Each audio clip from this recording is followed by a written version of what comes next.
All right, welcome back again, folks. I realize that I'm almost invisible right here wearing a black shirt against the deep sky is probably not a good idea. I'll make a note of that.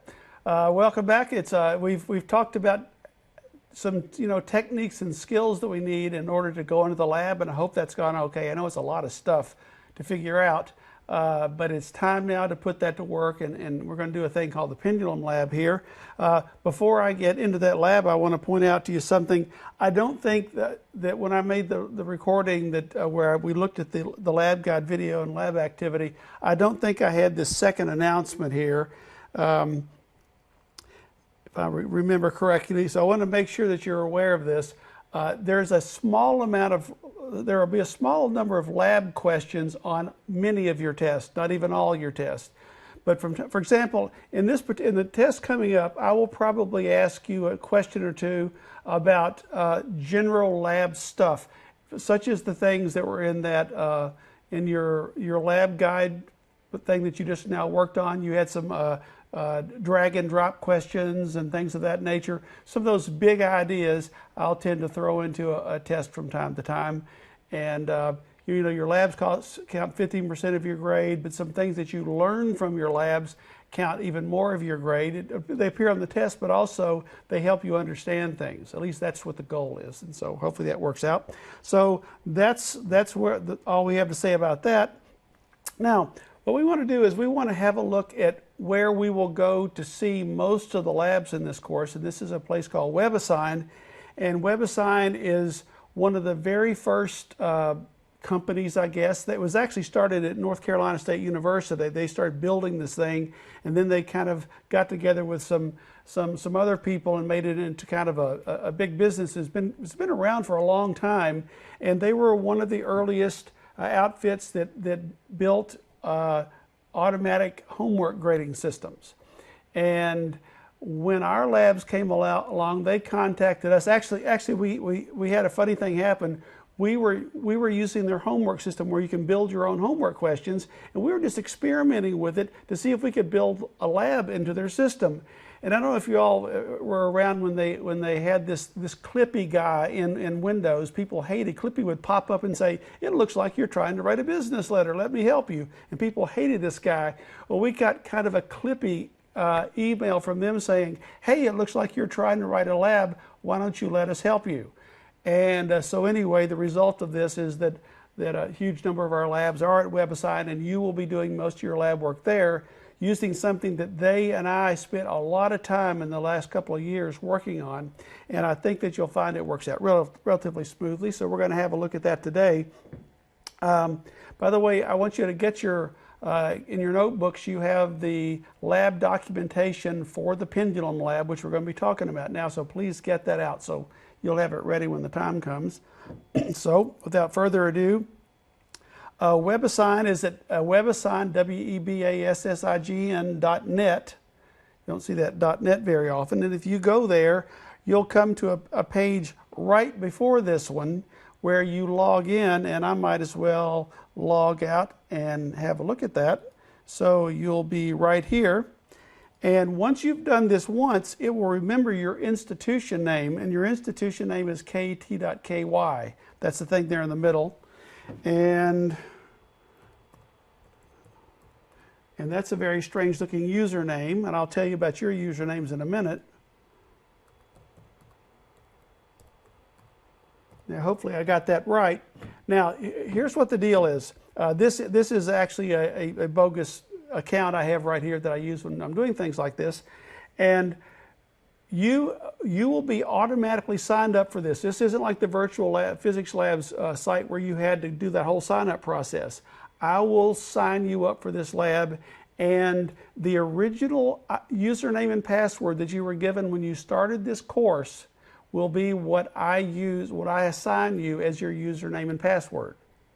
Now, it may be between now and that time I'll change my mind about this because I'll find something else about it. But unless I tell you otherwise in an email or whatever, that's what will happen. Now, when you sign up for the course, you were told to change your password, and it may be, but I'm talking about your original password and your original username.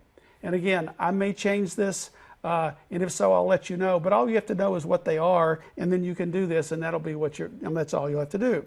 And remember, the kt.ky is the institution. Okay, and hopefully I typed it in right.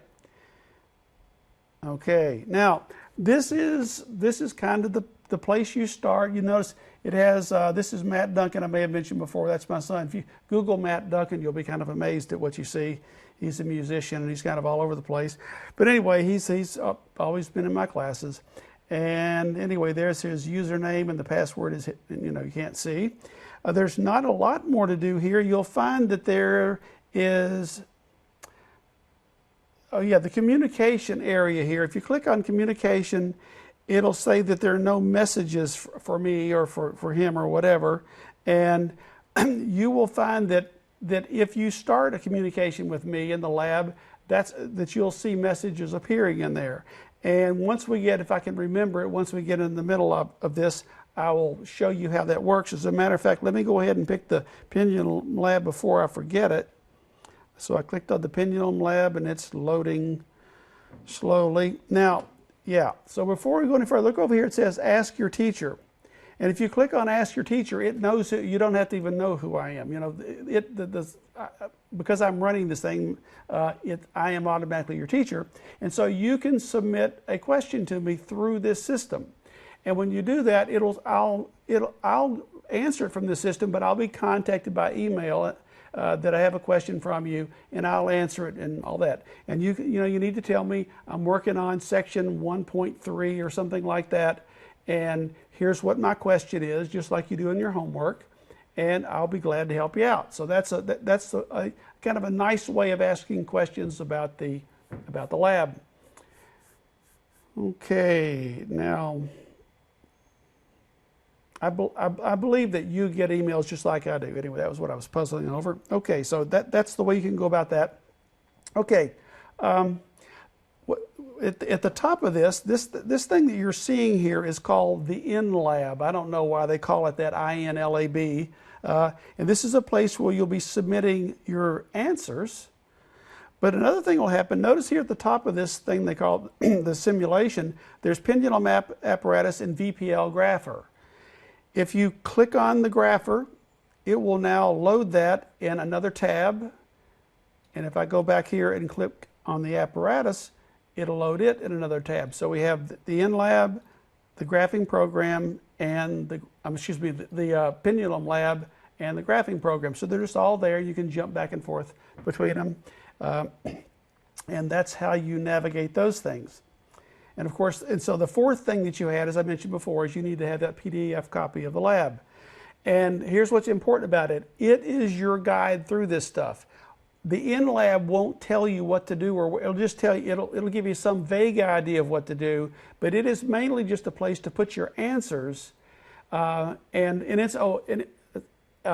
You'll find some things when you look at the numbers of what I'm showing you here today, that the numbers of different items, for example, when you get down here to, this item 1, 2, and 3, it might be different in your PDF. It won't be actually it won't be. Actually, I take that back. I'm going to edit to make sure that the two match up. So anyway, hopefully you won't see any disagreements. So if you're having problems with question 1, you could say I'm in part capital I, I'm in question number 1, and here's what my question is, okay?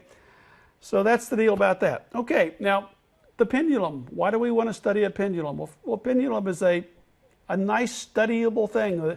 There is a story, I don't know if it's apocryphal or not, but there's the story that Galileo was not paying attention in church one day. I guess he saw what his future was.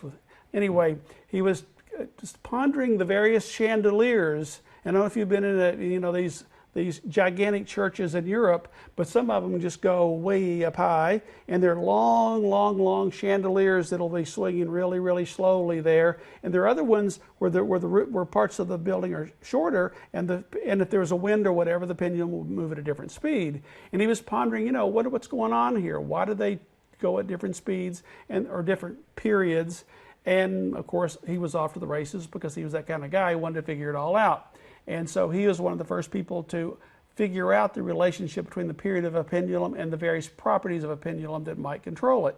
And so what we're going to kind of do is what Galileo is doing. We're going to try to work our way through it and see just what determines what, and we'll end up with an exact equation. Now this is your PDF, and you see a picture right there of the apparatus, and then you come down here and you'll notice there's some things about uploading, and there's some discussion down here. These labs are very instructive. They don't say, okay, we want to find out what the period of the pendulum is, take a bunch of measurements, what's the period of the pendulum? We want to do this in a scientific sort of way where I'm trying to help you think about things as they need to be thought about, and ask you to propose certain possibilities, and to see if your hypotheses work out okay. And so these things go on a while. There's reading to do, and there's stuff to learn about that you have not learned about before. For example, this business about the density and the mass and the volume, maybe something you don't know about. So you use this PDF thing as your guide, and this is very important. You need to write down your answers in here and then copy them over into the in-lab. And the main reason for this is the in-lab is you can't carry it around with you, and it doesn't have the questions to go with the answers. So you need to have this stuff all together in one place, and then periodically copy stuff over to the in-lab, and most of it will get auto-graded. So that's how you go about using that. Now, so getting back to this, one of the things that Galileo would do would be to make some hypotheses. And what I have here are some hypotheses, and you'll notice that they're kind of dark and hard to read. And actually, I was very caught off guard by that this morning, where I thought, I was trying to edit this, and it wouldn't let me edit them. What's going on here? And what's going on here is I've been using this as an example for so long that when I've gone in here and changed those hypotheses and whatnot, I ran out of attempts.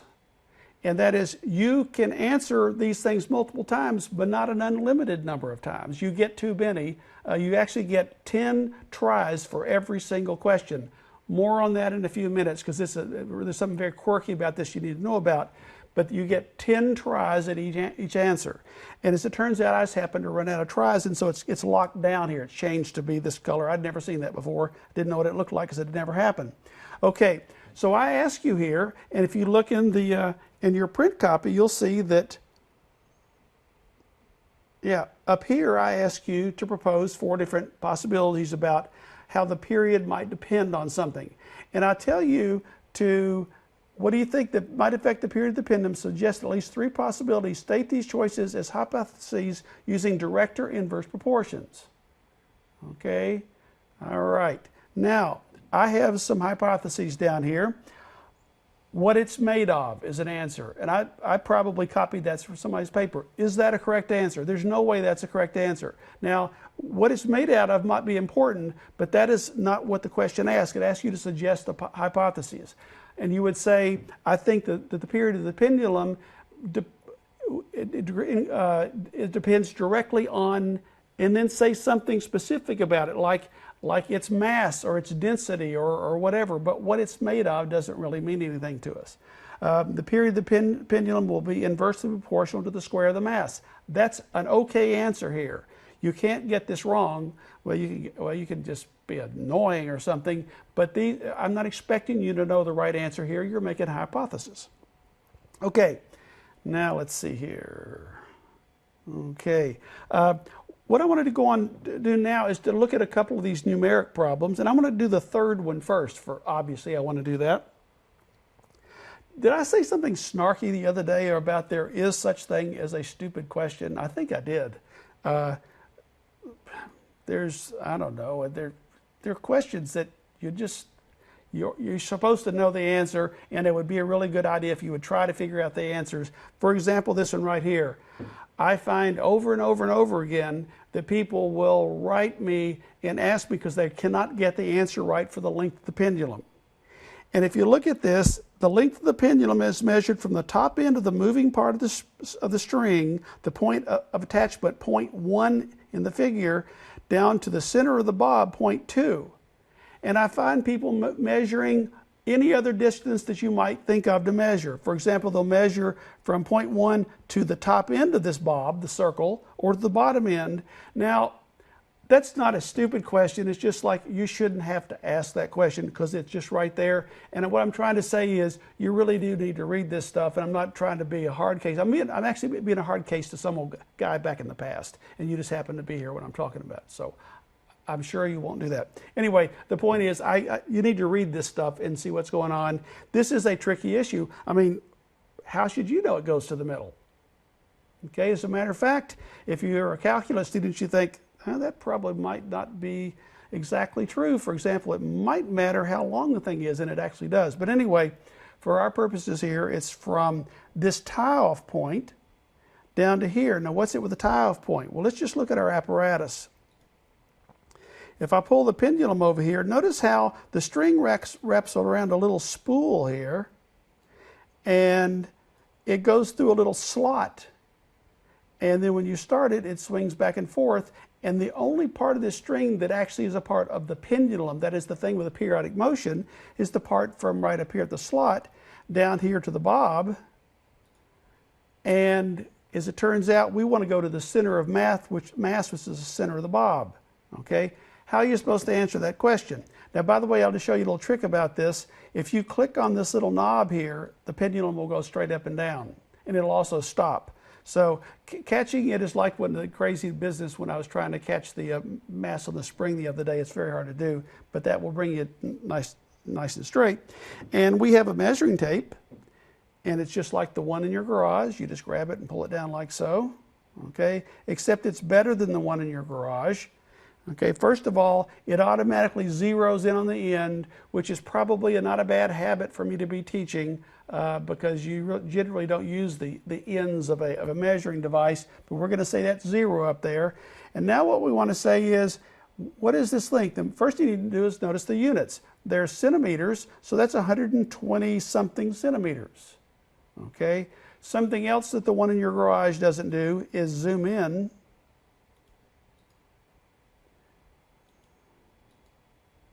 That's crazy. Okay, so boy, it looks like the center of the bob is really close to this mark right here.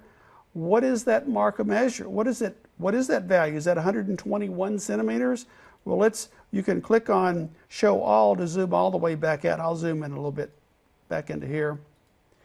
Okay, what is that? This is 1, 2, 3, 4, 5 gaps between 100 and 120. Okay, think about that. Think about what those amount to, and I'll let you ponder on that. You can figure out what the scale is. So you can figure out what this length is once you think about what each of these markers is worth. Okay, so you do have to do some estimating. It looks like it's really close to being right on the money there. Okay, so that's how you get the length of the pendulum.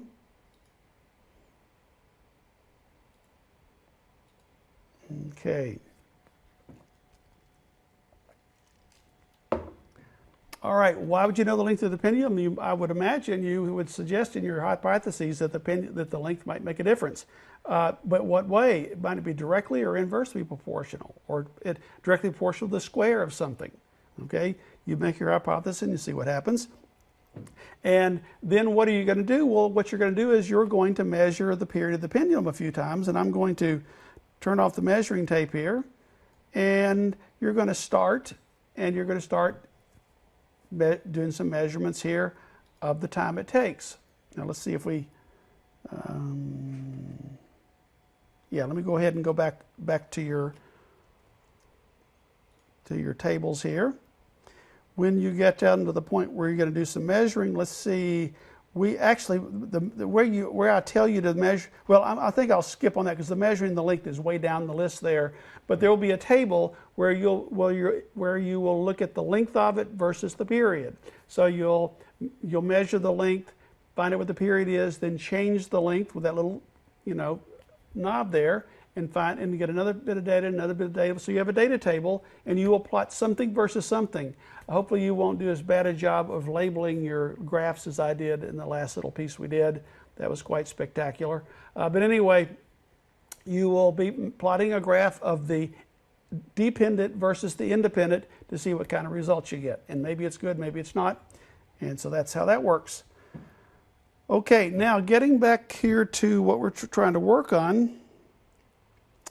The first thing you're actually asked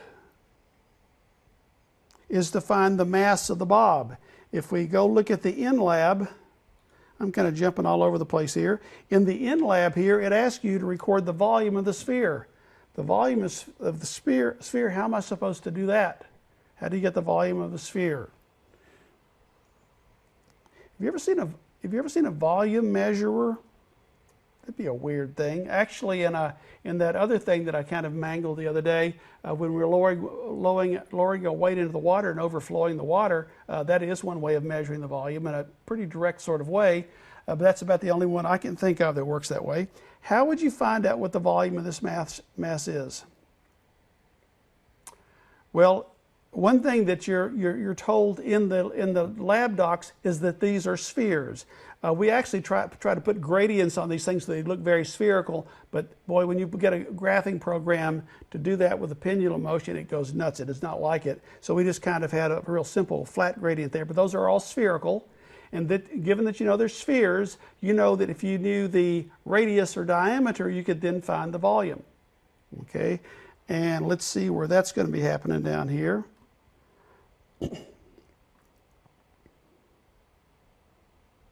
Okay, here is the volume, which you're supposed to find. I think that's what it asked first. Is that what it? Whoops. Is that what it asked for? Yeah, it asked for the volume of it. Okay, and so to find the volume, you're going to use. I'm sorry, I'm jerking this all over the place here. Oh, I'll probably tell you to look up the equation. Yes, if you measure the radius, you can find the volume. And how do you measure the radius? Well, you have a measuring tape here, and so you can measure the length. Now, this is another thing that is in the, please don't ask this question because it's in the instructions. There is this question about this band around this deal. Is that band a part of the bob? No, it's not. It's there to, just so you can separate it from the background. So only the gold part is the bob, okay? So you would measure from right here to right there, and you're going to have to do some real serious estimating there. That's a pretty tough one to get, but that's how you go about finding the radius, and then with that you can find out what the volume is. Okay, getting back down to here, it asks you for the volume, and then it asks you to record the mass. How you're supposed to find the mass? Well, let's go back to this apparatus. How are you supposed to find the mass of this thing? Well, you can find the mass because its density is given, and the density is, this is a brass sphere, and you can find its mass using the density. And if you look in here, the density is the mass per volume. The density is rho, and you know that's a rho because you practiced the Greek letters the other day. And the density rho is the mass per volume, and you'll want to put all those in MKS units. We use MKS units all the time in here, unless there's some compelling reason not to. So you're going to want to find out what that volume is in cubic meters. Now, getting back to here, now this is an interesting thing right here. Notice it says record the mass of the bob, and I've put 2 kilograms down there, and I'm now going to submit. More on submit in a moment. I'm going to scroll the page so it'll make your eyes go crazy. I'm going to click submit answer, and then I'm going to go back up here to the top. Well, maybe not. And it's going to say, well, that's really weird. Okay, I'm going to try. Well, I tell you what, if I had put just 2, it would have said you need to have units, because you'll notice that when you click in here, it says enter a number with units. Strangely, well, in some way, somewhat happily, one of the things that's built into WebAssign is to allow you to put almost any kind of units. You can put grams or kilograms or slugs if you want to, maybe. I've probably never heard of those before. But you definitely want to use kilograms here, although it doesn't say that, but use MKS units there. But it can handle other units, but just not a good idea to use them. So you need to put a number down there, to whatever precision you could come up with. I've been talking about that, the uncertainty business in this previous assignment. So you have a number and units, and that's what you'll enter in there. Now, about that submit business, this is an issue that drove everybody wild last year, but apparently it's all been fixed. And let me show you what's going on. I'm going to scroll to the bottom of the page, and there is a submit answer, save progress, submit assignment, and save assignment progress. Okay? This system was built for homework problems, things that have individual answers. And so you'd kind of work on one of these little things at a time. And some of the little requesters and things in the buttons are kind of refer back to that sort of thing, so they're kind of awkward for us. Here's what we found out. The submit ones and the save ones both work the same way. So you can click either one of those submit buttons and get the same results. Likewise for the save. You'll also find that I don't think either of them appear until you finally submit some sort of an answer. They'll just suddenly appear down here. Okay? Now, you'll also find that if you just submit and you were then to log out, when you come back, the number will be there again. So it's as if submitting saves too. But here's the whole point. Whenever you are ready to shut down, always submit and save. And I always use the one over there on the left. Okay? Before you leave, always submit and save. Now, I think it's not a bad idea to submit and save frequently. Now that brings up that question of the 20 tries. Now I want to make sure everybody's clear about this.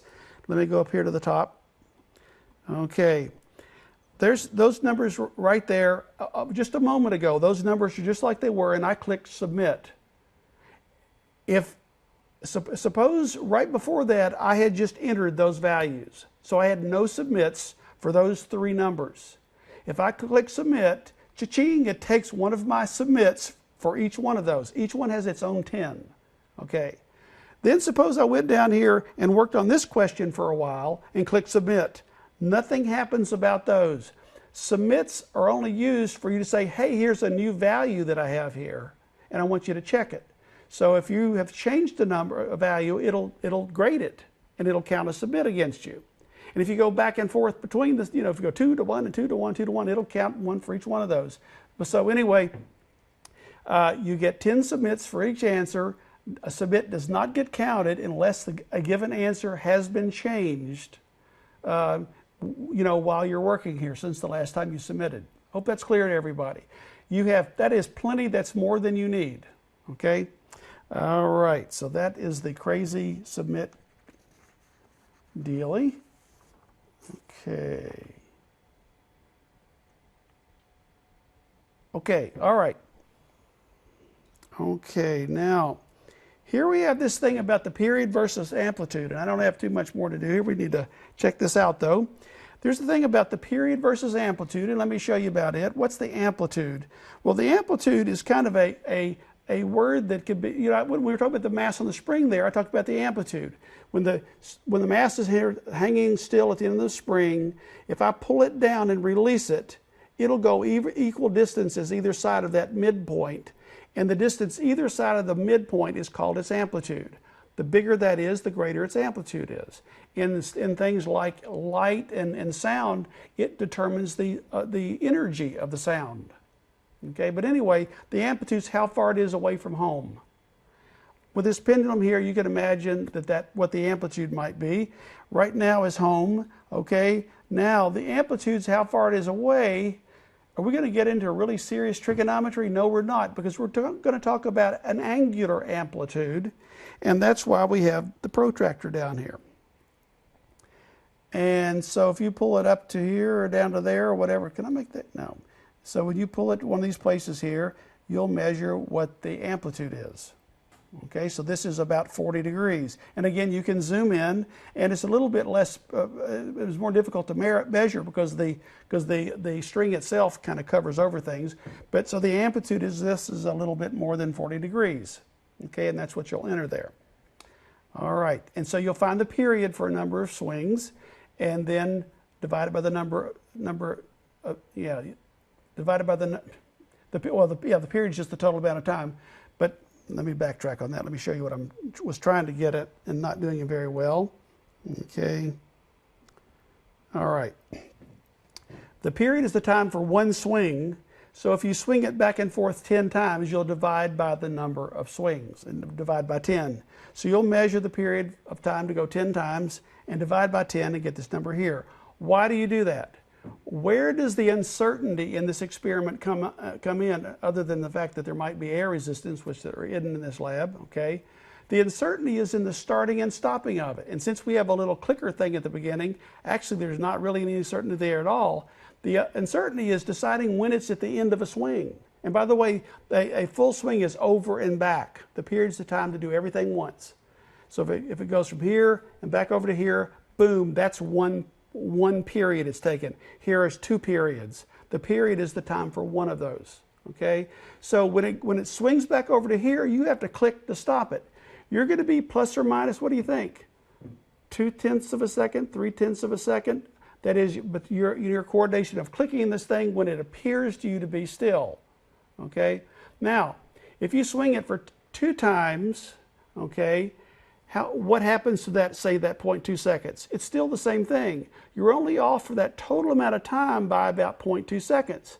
Well, 0.2 seconds out of 2 times over and back is a smaller fractional amount than for one swing. So the more swings you take, the more precise your answer is going to be. The more accurate, your answer is going to be. The less error there's going to be. So you want to use a number. We're going to use 10. 10 is plenty. So you'll swing for 10 times and take that total amount and put it in there, and then divide by 10 and put that right there. And you go through 20 of these things. And then you're told to graph this.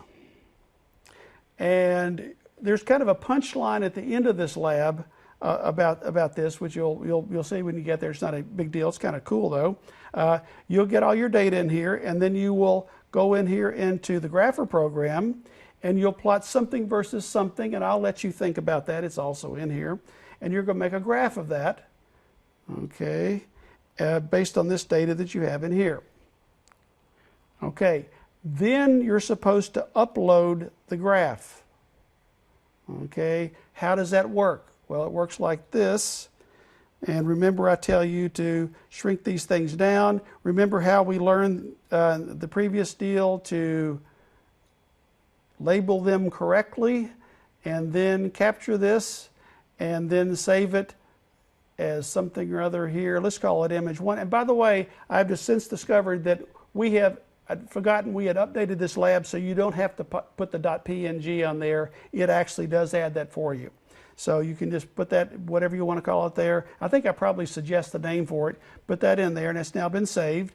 And now when we go back into WebAssign in here, we click on Choose File and go in here and see. Why don't we put a picture of me in there? This right here is a picture that my son made of me when he was about 11 years old. That's what I looked like back then. Okay. Anyway, I don't know where that image went.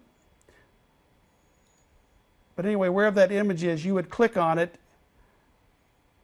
Oh, there it is. Okay. And I'm going to open, and it's now there. Notice it popped it in right there. That's all there is to it. Poof, it's done. And and about the third to the last page of your lab documents, it tells you how to do this for WebAssign, and that's all there is to it. So it's much simpler than the other one.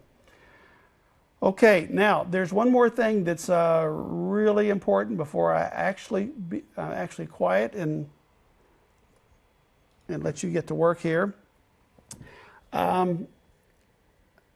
Remember this business about null results? Okay, in this lab you're going to get some amount of null results, and that's great.